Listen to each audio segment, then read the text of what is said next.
My boss uninvited me from the company's luxury retreat, saying my presence would bring down the caliber of attendees. He collapsed when the island resort manager welcomed me as the owner's daughter and showed everyone to the presidential villa I'd reserved in my name. Your presence would bring down the caliber of attendees. The words hung in the air like toxic smoke as I stood frozen in Richard's doorway, my professional smile still plastered across my face while something inside me cracked. My boss leaned back in his Italian leather chair, fingers steepled, wearing that particular expression I'd come to recognize. False sympathy barely masking smug satisfaction. I just don't think you're executive material yet, Emma, he continued, his voice carrying just loud enough to reach curious ears in the open office beyond. The Sullivan Island Resort is extremely exclusive. Our clients expect a certain level of polish. His gaze flicked dismissively over my sensible navy blazer and practical pumps. The irony might have been comical if it weren't so painful. Sullivan Island Resort. My father's crowning achievement, named after our family, the place where I'd spent childhood summers helping the staff fold towels and learning to swim. Before we begin, I want to thank you for joining this journey. Ever felt overlooked despite your talents? Today's story of a brilliant marketing executive facing workplace discrimination might hit close to home. If you enjoy tales of reclaiming your power and standing in your truth, hit subscribe.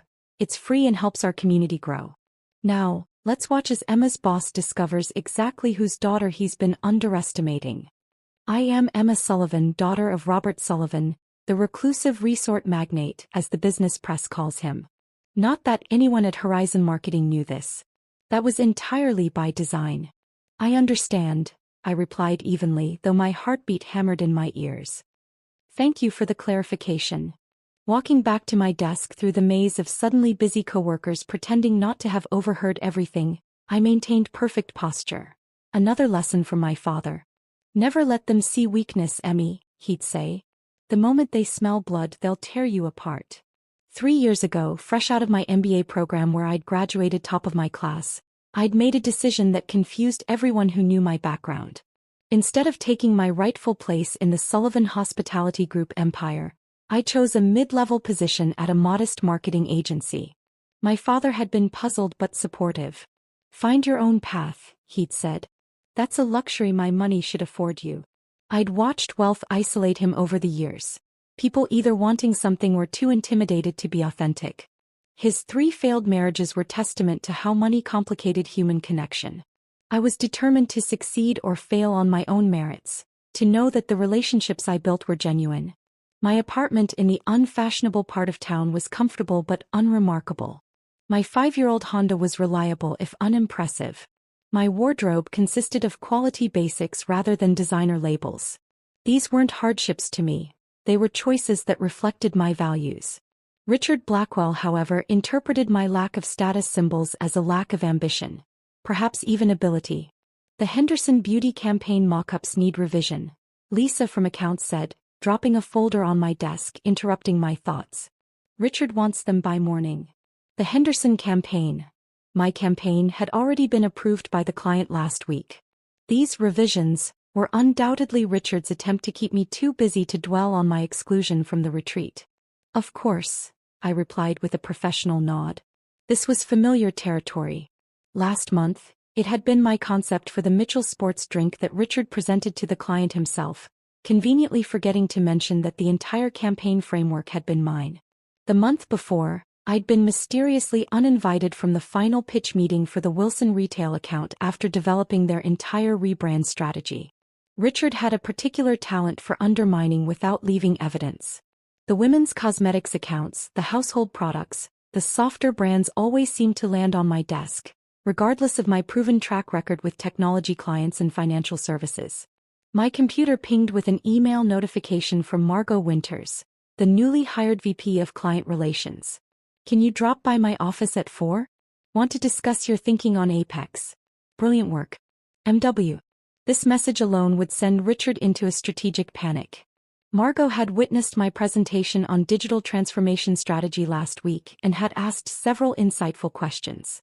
Unlike Richard, she'd openly acknowledged the depth of my research and the innovation in my approach. That single moment of professional recognition had felt like rainfall in a desert. Richard had noticed our connection immediately. His eyes had narrowed during the meeting as Margot engaged with my ideas, and afterward he'd hovered nearby when she complimented my work, quickly interjecting himself into the conversation.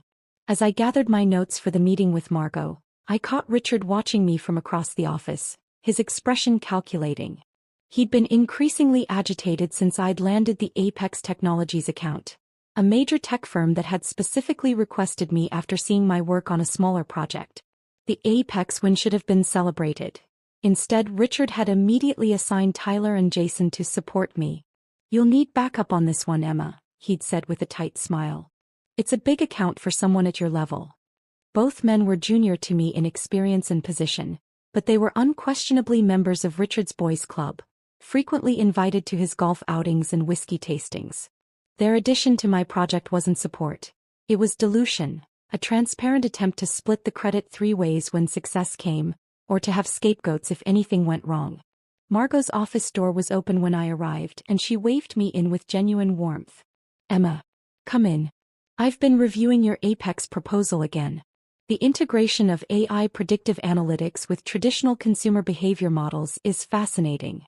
For the next 30 minutes, we engaged in the kind of substantive professional conversation I'd been craving. No politics, no posturing, just authentic exchange of ideas. When she suggested becoming more involved with the Apex account, I felt something dangerous. "Hope? Richard mentioned you won't be joining us at the retreat next week," Margot said as our meeting concluded. "That's disappointing. It would be valuable to have your perspective." My carefully constructed professional mask nearly slipped. So Richard had already been laying groundwork, likely suggesting I'd decline the invitation due to some personal inadequacy. "Yes, unfortunately I won't be attending," I replied neutrally. "Well, we'll catch up when we return," she said with a smile that seemed genuine. "I see tremendous potential in your work, Emma." As I walked back to my desk, I noticed Richard emerging from the conference room with Tyler and Jason, all three laughing comfortably. They quieted as I approached, exchanging glances. "Emma," Richard said with artificial brightness, "the guys have had some great ideas for the Apex campaign. We're thinking of pivoting from your original concept. More dynamic, more cutting edge. We can discuss when I'm back from the retreat." And there it was, the familiar pattern. The retreat would happen without me, decisions would be made in my absence, and my work would be repackaged under someone else's name. But this time would be different. The Sullivan Island Resort wasn't just any luxury destination. It was my legacy, my history, my name literally carved into the foundation stone. As Richard walked away, I made my decision. For 3 years, I'd hidden in the shadows of my privilege, rejecting it in pursuit of authentic achievement. But perhaps it was time to step into the light on my own terms. I pulled out my phone and sent a text to a number I rarely used. "Dad, we need to talk about the company retreat next week at the resort. I have a favor to ask." Dad didn't call back immediately after my text. That was typical.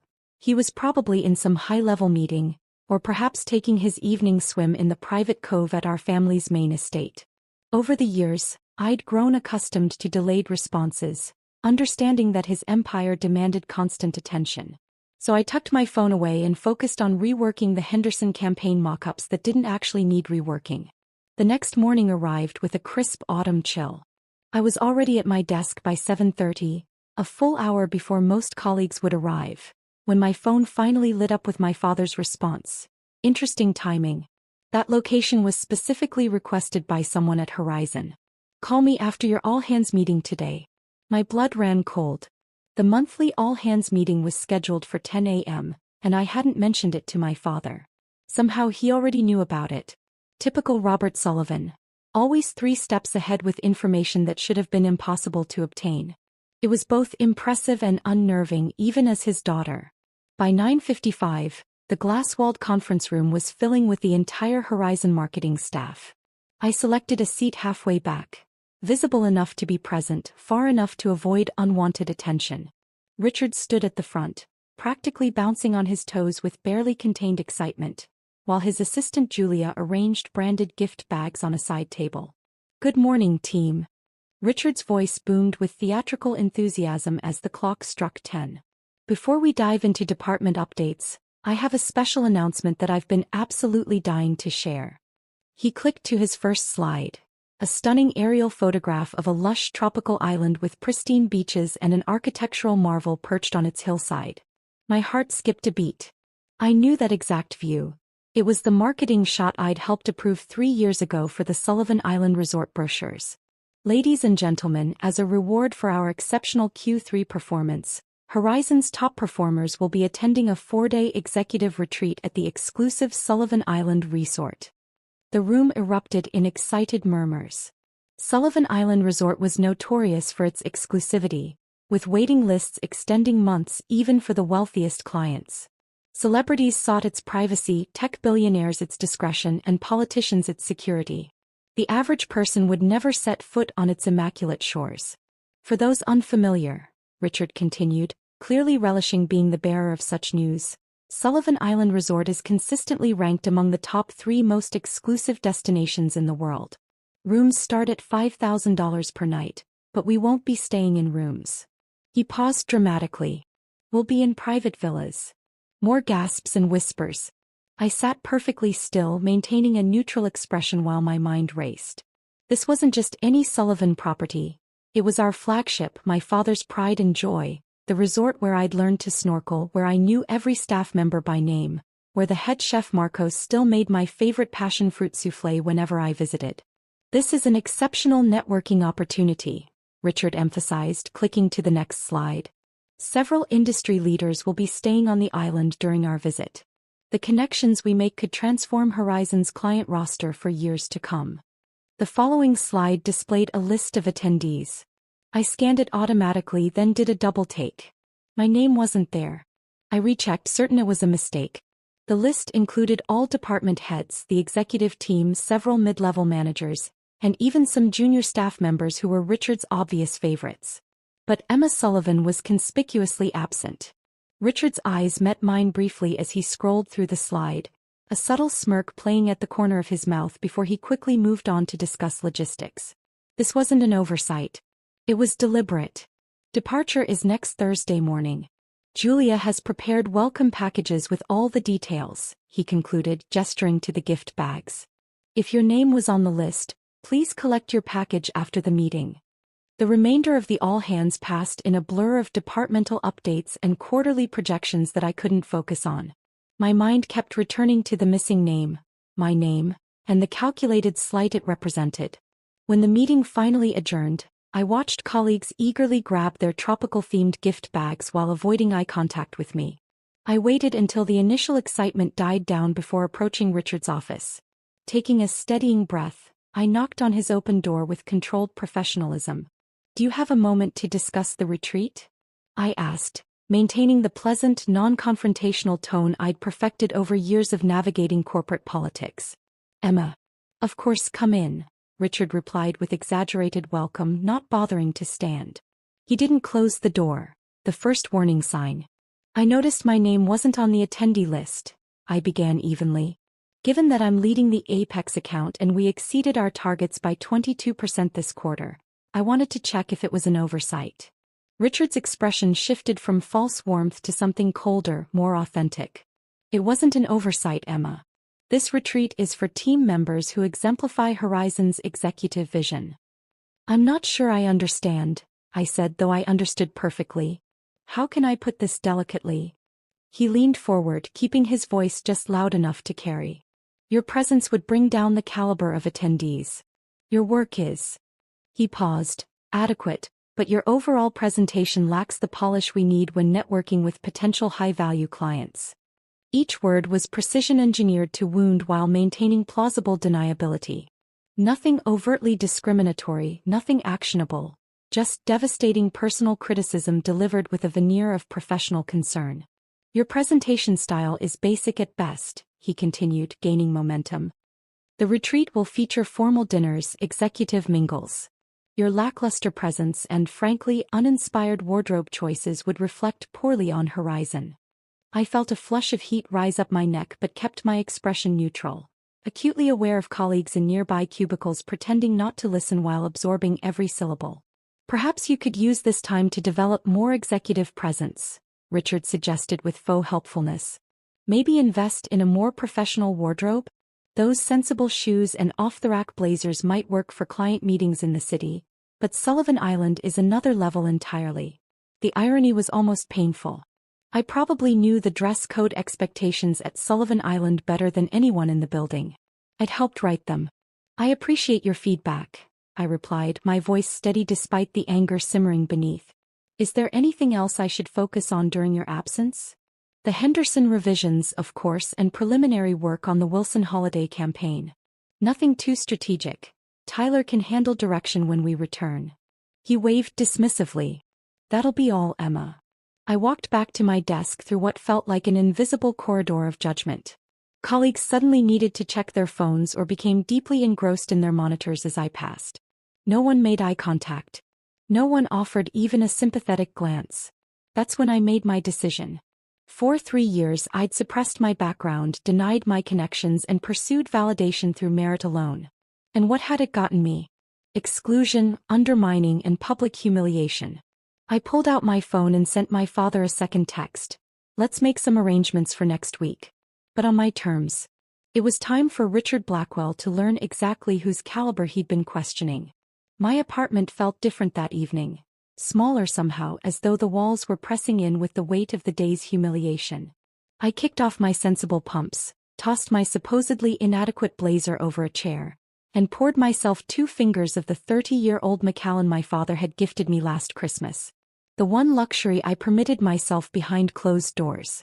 The amber liquid burned pleasantly as I took my first sip and stared out at the city lights. My phone buzzed on the counter. Dad was calling. Hey, Dad, I answered, trying to sound normal but hearing the strain in my own voice. Emma. His tone was gentle but probing. What's this about the retreat?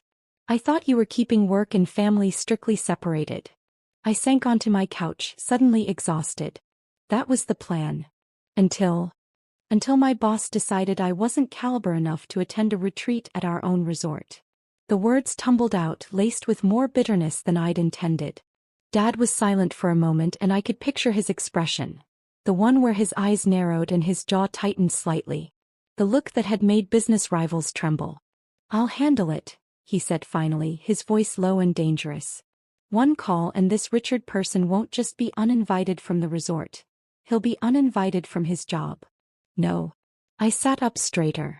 That's exactly what I don't want. I've spent 3 years building a career without your intervention. And look where that's gotten you, excluded and disrespected. It's gotten me authentic experience, I countered. If you step in now, everything I've worked for becomes meaningless. I need to handle this myself. The line went quiet, save for the distant sound of waves from his end. He was on the terrace at the main house, probably watching the sunset over the Pacific. What do you propose? He asked finally. Let them come to the resort. Let events unfold naturally. I took another sip of whiskey, feeling a plan crystallize. But I need Carlos to know I'm coming, and I need the presidential villa. Dad chuckled, his mood instantly lighter. The presidential villa? The one you helped design? That's a $25,000 per night booking. Precisely. For the first time that day I smiled.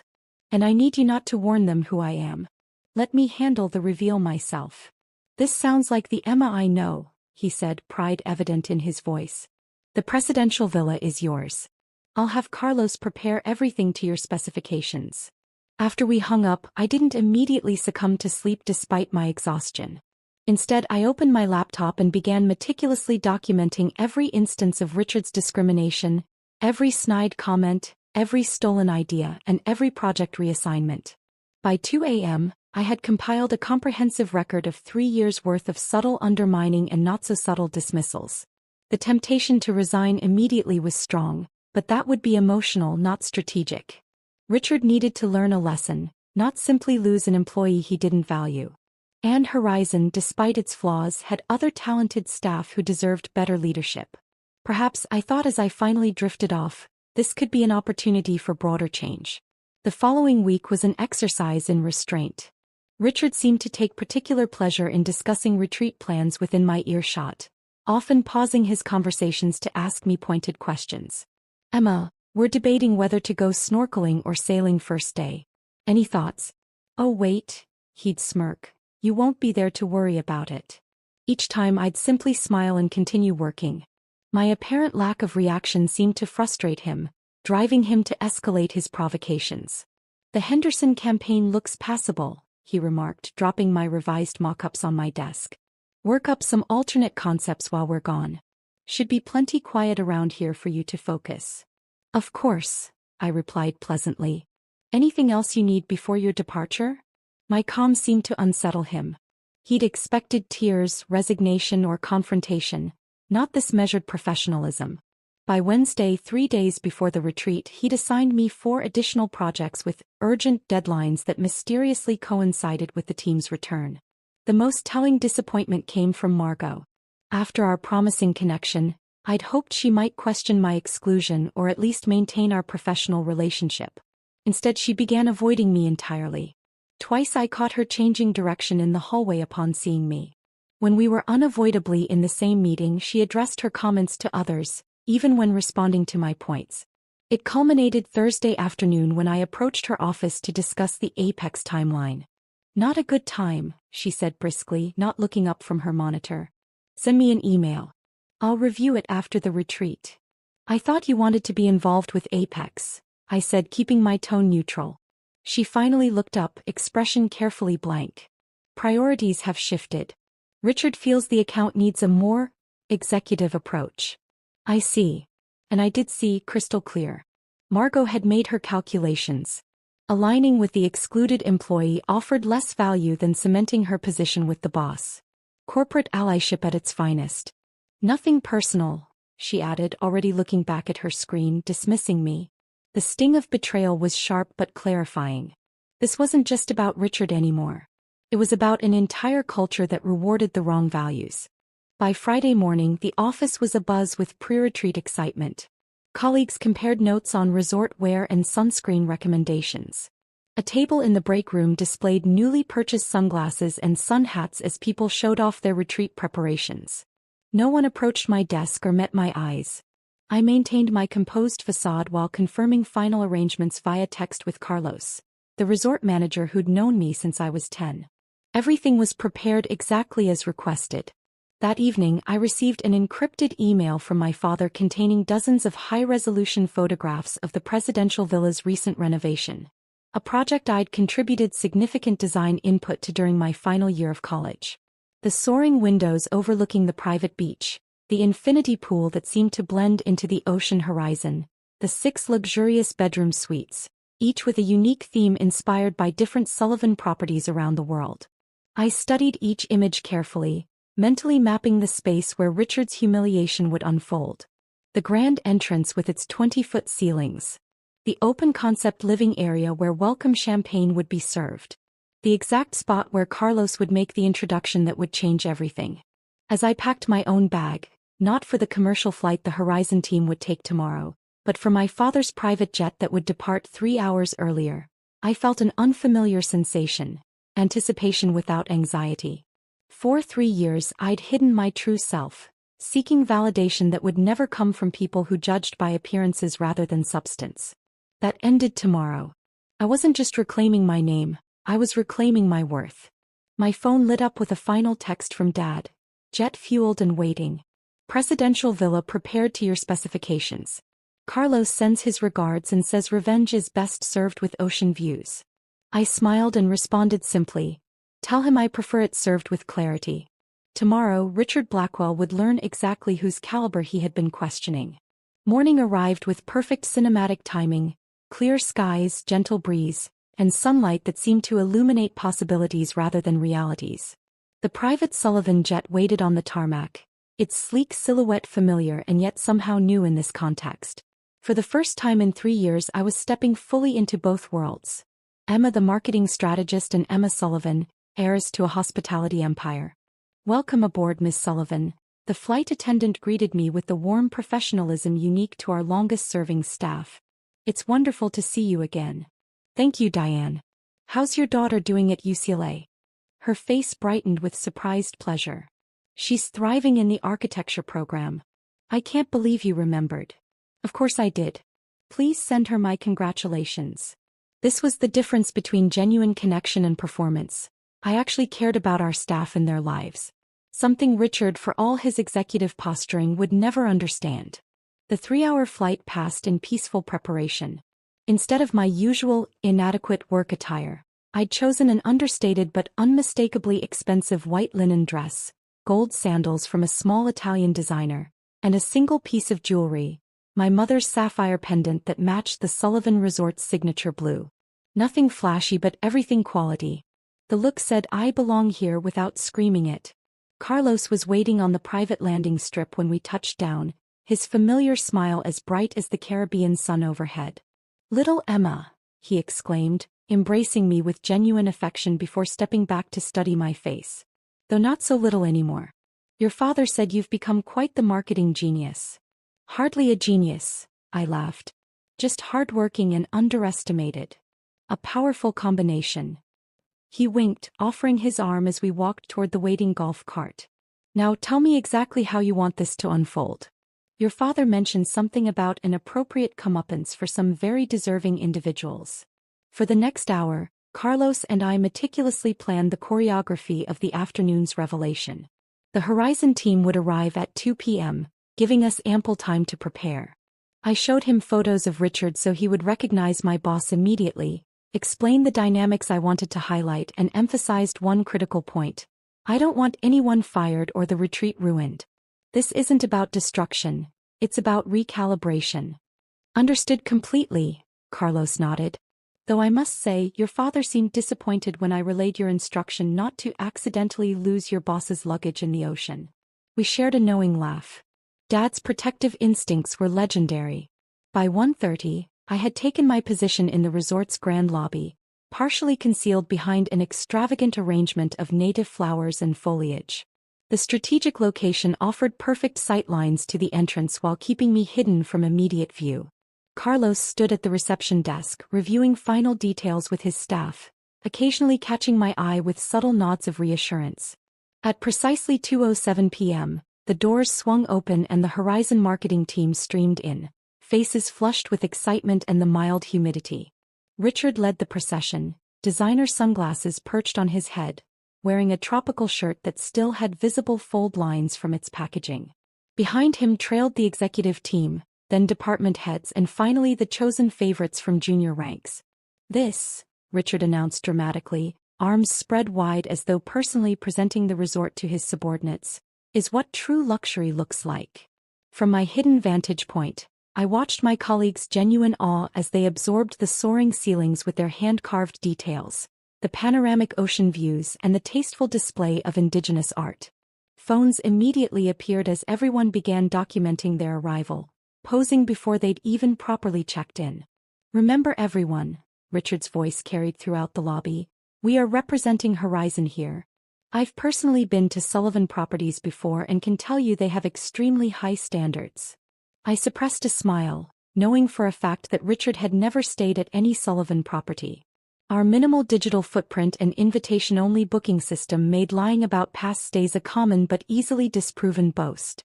"The owner himself is famously particular," Richard continued, his fabrications growing bolder. "Robert Sullivan and I actually discussed marketing strategies when I encountered him in Aspen last winter." My eyebrows shot up. Dad hadn't been to Aspen in over 5 years, preferring our properties in the southern hemisphere during winter months. The audacity of Richard's lie was almost impressive. "When approaching staff, remember they've served actual celebrities. Act like you belong," he instructed, adjusting his collar importantly. "Speaking of which, Jennifer Lawrence stayed in this very resort last month.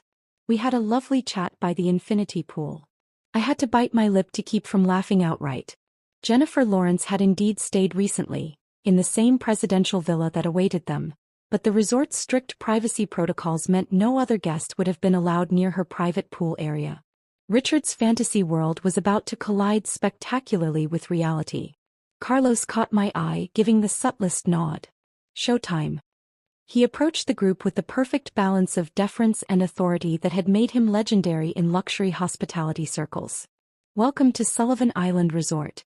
I'm Carlos Mendez, General Manager. We're delighted to have Horizon Marketing with us." Richard immediately stepped forward, hand extended. "Richard Blackwell, President of Horizon." I believe my assistant confirmed our arrangements for the executive ocean villas. Indeed, Mr. Blackwell, Carlos nodded politely. However, there's been a significant upgrade to your accommodations. Richard's expression shifted to calculating pleasure, likely assuming his name-dropping had somehow earned special treatment. Carlos continued, if you'll just allow me to greet. He paused, eyes scanning the lobby before finding me. Miss Sullivan. I stepped out from behind the floral arrangement, feeling all eyes instantly turn in my direction. Richard's face registered confusion as Carlos walked past him and embraced me warmly. We've been eagerly anticipating your return, Carlos said, loud enough for everyone to hear. Your father called personally to ensure everything is prepared to your exact specifications. The silence was absolute. I could practically hear the mental gears grinding as my colleagues processed what they were witnessing. Thank you, Carlos, I replied, matching his volume. It's wonderful to be home. Richard's face underwent a remarkable transformation, confusion dissolving into disbelief, then morphing into horrified recognition. The blood drained from his features so rapidly that for a moment I worried he might actually faint. Emma, he managed, his voice barely a whisper. I turned to him with a pleasant smile. Hello, Richard. Surprise. He took a stumbling step backward, colliding with the reception desk. A staff member reached out to steady him as he gripped the counter edge for support. But you, how? Sullivan? He stuttered, looking between Carlos and me with increasing panic. Carlos, consummate professional that he was, continued as though nothing unusual was happening. Everyone, please follow me to the presidential villa that Miss Sullivan has graciously reserved for your company's use. The presidential villa? Margot echoed, finding her voice first among my stunned colleagues. Yes, Carlos confirmed cheerfully. The crown jewel of our property. $25,000 per night, though of course there's no charge for Ms. Sullivan's guests. As Carlos led the shell-shocked group toward the waiting golf carts, I fell into step beside Richard, who was still struggling to compose himself. Don't worry, I said quietly for his ears only. I wouldn't dream of bringing down the caliber of attendees. After all, this is what true luxury looks like. The procession through the lobby felt surreal. I walked beside Carlos with practiced ease while my colleagues shuffled behind us like bewildered tourists. In my peripheral vision, I caught glimpses of their transformation. The same people who had avoided eye contact with me for days were now attempting to catch my attention with eager smiles and nervous waves. Jason, who had been assigned to support my Apex project, actually bumped into a marble column because he was staring at me instead of watching where he was walking. Tyler, the other junior executive Richard had placed on my project, whispered something urgently to Margot, who nodded while maintaining a frozen smile in my direction. Richard trailed slightly behind, his breathing audibly labored as though he'd run a marathon instead of walking across a lobby. The man who had dominated every room at Horizon now seemed physically diminished, his shoulders hunched as though trying to become invisible. The contrast was so striking that I almost felt sorry for him. Almost. Your golf carts await, Carlos announced as we exited onto a covered pavilion where a line of luxury vehicles stood ready. Miss Sullivan, will you be riding in the lead cart with me? I'd be delighted, I replied, noticing Richard step forward automatically before realizing the invitation wasn't for him. He retreated awkwardly as Carlos helped me into the front passenger seat. Our small convoy wound through the lush tropical landscape, following paths I knew by heart. As we passed a particular grove of palm trees, I turned to Carlos with genuine warmth. The coconut palms look beautiful. Maria's team has done wonders with the landscaping this season. She'll be thrilled you noticed, Carlos replied. She still talks about how you helped her plan the native plant restoration project when you were just 15. From the back seat, I heard a small gasp from Lisa, our HR director who had been assigned to ride with us. Her expression in the side mirror revealed the dawning realization that my knowledge of the resort wasn't something hastily researched to impress colleagues. As we continued, I pointed out features to Carlos that I knew would be overheard. I see Dad finally implemented my suggestion about the meditation pavilion near the East Cove. The placement catches the sunrise perfectly. Your design input has always been valued, Carlos responded naturally. The architects still reference your college thesis on integrative luxury spaces when discussing renovations. Each casual exchange reinforced what Richard and the others were rapidly discovering. My connection to the Sullivan brand wasn't just familial. It was foundational. I had helped shape the very paradise they had been so excited to visit, the exclusive sanctuary they had deemed me unworthy of entering. Our procession arrived at the presidential villa, its dramatic architecture rising from the cliffside to command breathtaking ocean views from 3 sides. The staff stood ready in a welcoming formation that I recognized as our VIP protocol, the same greeting we would give to visiting heads of state or international celebrities. "Welcome to your home for the next 4 days," Carlos announced to the group as we entered the soaring main hall with its 20-foot windows and indigenous hardwood details. "Miss Sullivan has arranged for the entire villa to be at your exclusive disposal." The collective intake of breath was audible as my colleagues absorbed the staggering luxury of the space. The infinity pool that seemed to merge with the ocean horizon, the museum-quality art collection, the multiple lounge areas with their bespoke furnishings. "Carlos, would you mind if I handle the room assignments?" I asked, taking the villa's tablet from him with practiced familiarity. "I have some specific thoughts on which spaces would best suit each guest." "Of course, Miss Sullivan," he replied with the barest hint of a conspiratorial smile. I tapped through the tablet with deliberate casualness. "Let's see. Julia and Lisa, you'll be in the Ocean Master Suites." Their eyes widened at being assigned the villa's most prestigious accommodations, typically reserved for the highest-ranking executives. "Tyler and Jason, you'll have the Coral Suites with the private plunge pools." One by one, I assigned the most luxurious rooms to the junior staff members who had shown me basic human decency over the years, working my way up the corporate hierarchy in reverse. Margot's expression soured as she realized she would be in one of the smaller suites, though still obscenely luxurious by any normal standard. Finally, only Richard remained unassigned. "And Richard, you'll be in the garden suite." I smiled pleasantly.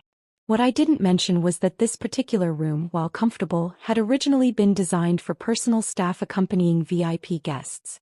It was the only suite without an ocean view, overlooking the service entrance instead. "Staff will show you to your accommodations," I continued smoothly. "Please take time to refresh and relax. We'll gather for welcome cocktails on the main terrace at sunset, followed by dinner at 8.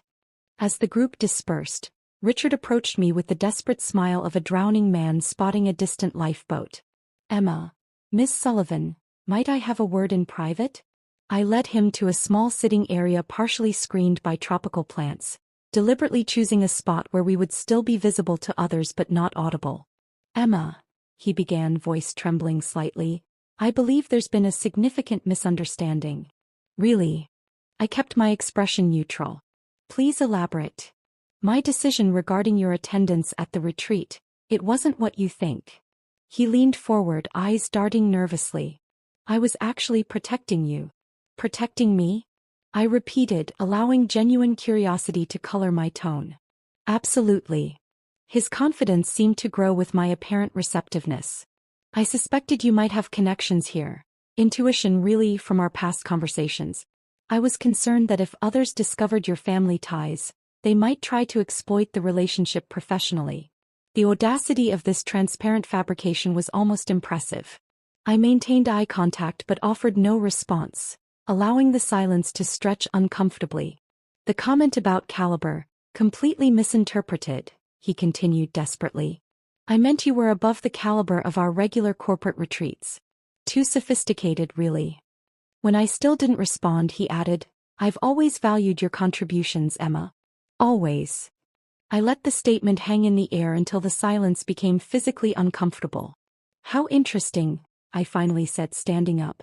"If you'll excuse me, I need to check on dinner arrangements." The evening unfolded exactly as I'd envisioned during those meticulous planning sessions. The welcome dinner was served on the main terrace as the sun painted the sky in impossible shades of orange and pink.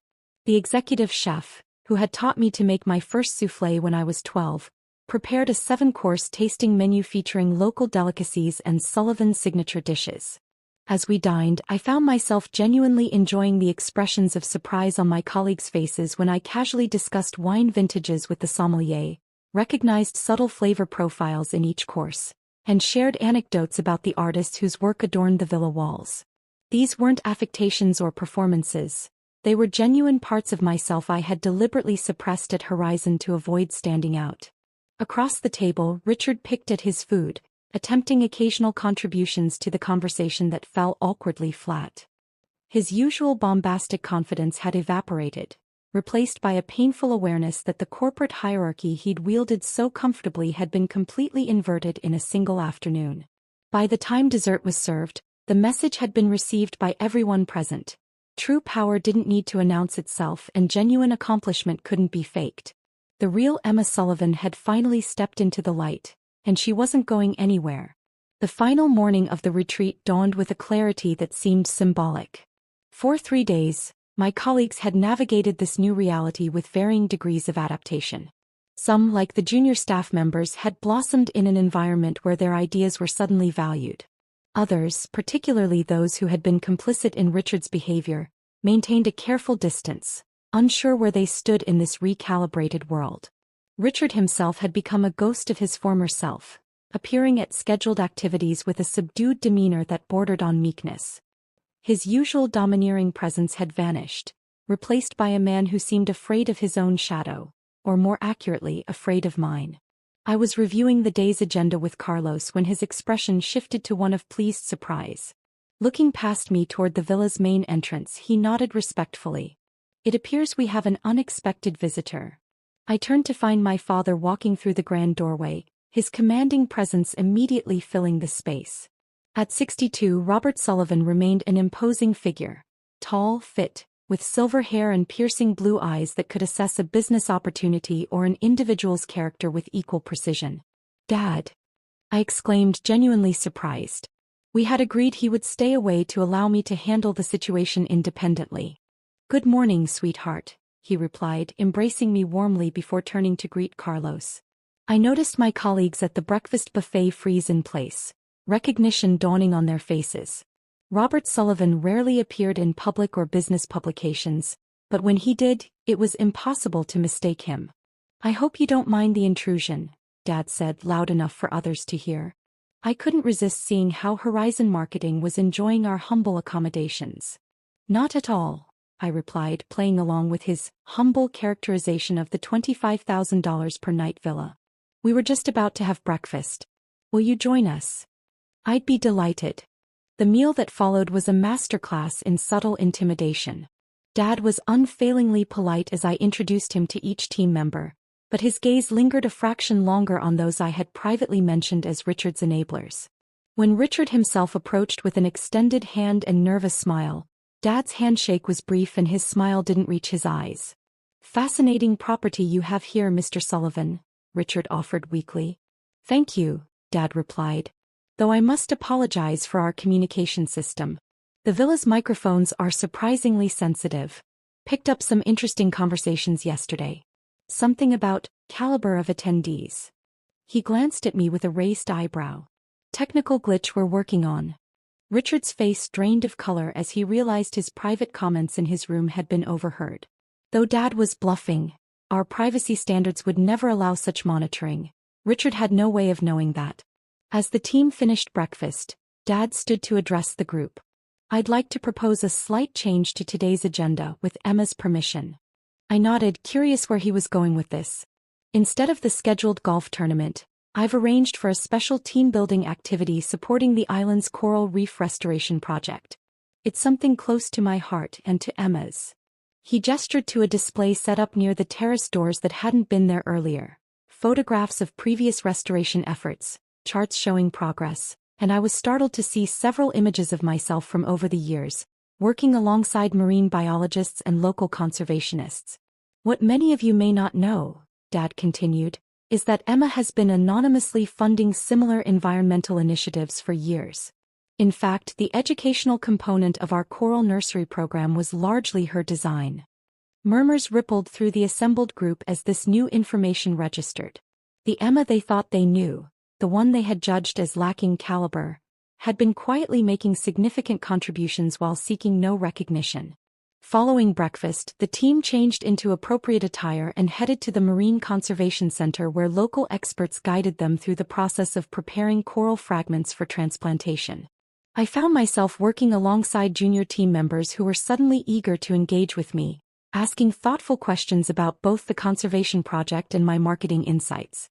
During a break, I noticed Richard standing alone at the edge of the beach, staring out at the horizon. The moment had arrived. I walked over, carrying a folder I had retrieved from my room. "Beautiful view," I commented, standing beside him. He flinched slightly, then nodded. "Emma, Before you say anything else," I interrupted gently, "I'd like you to review these documents." I handed him the folder containing my meticulously compiled evidence. Emails, meeting notes, project reassignments, patterns of discrimination, and instances where my ideas had been attributed to others. He flipped through the pages, his expression shifting from defensive to defeated as he recognized the undeniable pattern revealed by his own actions and words. "I could present these to the board," I said quietly, "or file a formal complaint." "You're going to destroy me," he whispered. "No," I replied. "That was never my intention. I'm offering you something else, redemption." His head snapped up in surprise. "Mandatory sensitivity training. A complete restructuring of Horizon's advancement policies to ensure transparency and merit-based promotion. And your public support for these changes." "And if I refuse?" "Then yes, these documents go to the board. But I'm hoping you'll choose growth over destruction." The silence stretched between us, filled only by the sound of waves and distant voices from our colleagues. "Why?" he finally asked. "Why offer me a way out after everything?" "Because revenge might feel satisfying momentarily, but it doesn't create lasting change. Transformation does." That evening's closing dinner was held on the beach, with torches illuminating tables set directly on the sand. As the meal concluded, I rose to address the group, feeling a sense of purpose I'd been lacking for too long. 3 years ago, I made a choice to hide part of my identity in pursuit of authentic achievement. I began. I wanted to succeed or fail based on my own merits, not my family name. I glanced around at the attentive faces. What I discovered instead was how privilege operates in subtle ways, even when you try to set it aside. My experience at Horizon opened my eyes to challenges that many face without the safety net I always had, regardless of how I lived my daily life. Richard sat with his gaze lowered as I continued. "Moving forward, Horizon Marketing will be implementing new policies to ensure truly equitable opportunities for advancement. And we'll be launching a partnership with the Sullivan Foundation to provide paid internships and mentorship for students without family connections or traditional advantages in our industry." The announcement was met with enthusiastic applause. Whether from genuine support or recognition of the new power dynamics was unclear, but the seed had been planted. 6 months later, as I sat in what had once been Richard's office, now mine after his conveniently timed health-related departure, I reviewed the quarterly results with satisfaction. Under my leadership as president, Horizon had not only implemented comprehensive diversity policies but had also increased profitability by 34%. My office remained simply furnished. No status symbols or expensive art. My clothes were still chosen for quality and practicality rather than designer labels. The difference was that now these choices represented authentic values rather than necessary concealment. On my desk sat a small piece of coral in a glass display, a reminder from that pivotal retreat. Beside it was a photo of my father and me standing with the first group of foundation interns who had joined Horizon the previous month. The intercom buzzed and my assistant's voice came through. "Your father is on line 1. Something about planning next year's company retreat." I smiled as I picked up the phone. Some things had changed dramatically, but the most important things remained the same. "Hi, Dad," I answered. "I was just thinking about you."